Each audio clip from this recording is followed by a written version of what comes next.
Revelation 11:19 describes the opening of God's temple in heaven, revealing the Ark of the Covenant, and the subsequent display of divine power through lightning, thunder, and earthquake, and hail. Here's a breakdown of the key elements. Opening of God's temple. This signifies a moment of revelation and access to the divine realm. Ark of the Covenant. This sacred chest, containing the 10 Commandments, symbolizes God's covenant with His people and His presence. Divine display. The flashes of lightning, rumblings, thunder, earthquake, and hail represent the power and glory of God.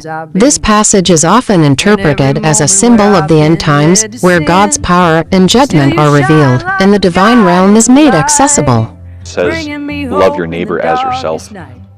A lot of people will interpret that and say, see, you can't love others unless you love yourself first. I don't think that's really what Christ was calling us to, though.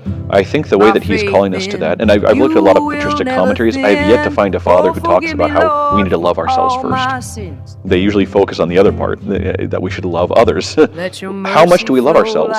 We love ourselves so much so that we do things for ourselves without even thinking about it. You don't have to remind yourself every day, oh, I better feed my body because I want to keep going. I better give myself rest.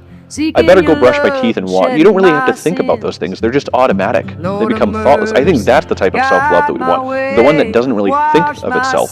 But as for like an act of loving of yourself, I really don't think that that's consistent with the Christian message. The Christian message is, if you want to be fulfilled, forget yourself. And in fact, Saint Silouan and Saint Sophrony talk about loving Christ so much that to the world it looks like self-hate. Revelation 11, New King James Version. The two witnesses then I was. Made like a measuring rod. And the angel stood, saying, Rise and measure the temple of God, the altar, and those who worship there.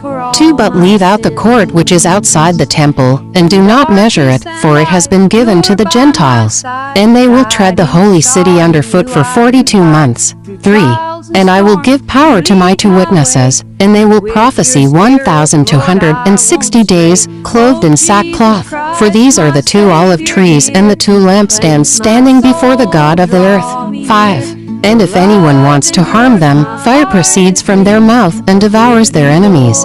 And if anyone wants to harm them, he must be killed in this manner. 6 These have power to shut heaven, so that no rain falls in the days of their prophecy, and they have power over waters to turn them to blood, and to strike the earth with all plagues, as often as they desire. In silent breath, the sacred call ascends. Lord Jesus Christ, Son of God, it sends. A gentle whisper through the hollowed air. A prayer that rises, pure and free from care.